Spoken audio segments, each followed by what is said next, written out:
tender, fragrant, very tasty, made from simple products.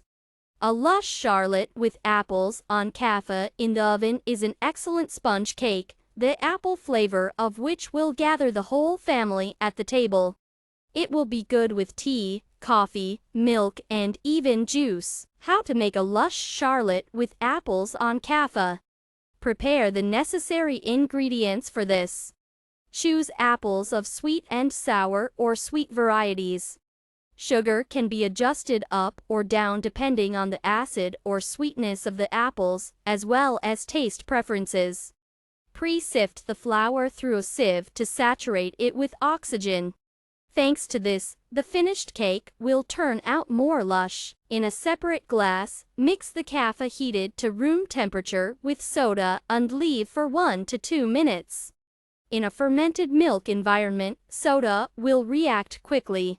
Kefir will start to foam and slightly increase in volume. To prepare the dough, beat the eggs with sugar a little. It is not necessary to beat strongly. It is enough that everything mixes well and begins to turn into foam. Wash the eggs beforehand, as there may be harmful bacteria on them. Pour kefir with soda to the eggs and mix. When mixing, you can notice that the entire mass is covered with bubbles. Due to this, the dough will rise well during baking. You will learn the features of baking made on soda by reading the article. There is a link to it at the end of this recipe, under the steps. Pour in the flour and knead the dough until smooth, so that there are no lumps of flour left. To do this, you can use a mixer.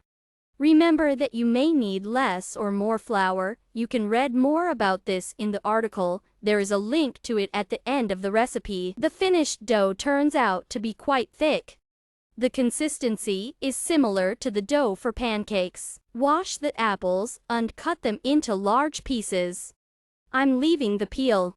If desired, it can be cut off. It is convenient to use a detachable mold for baking. Cover the baking dish, 18 centimeters in diameter, with parchment paper and pour 2/3 of the dough. Spread the prepared apples over the entire surface of the dough. If desired, apples can be sprinkled with a small amount of cinnamon. Pour the remaining dough over the apples. Place the mold in a preheated 180-degree oven for 40 to 50 minutes. The exact time depends on the oven itself, so to determine the time and temperature of baking, I recommend reading an article on this topic. There is a link to it at the end of this recipe. The pie should become an appetizing golden color. The readiness of the pie can be checked with a wooden skewer. Pierce the pie with it and immediately pull it out.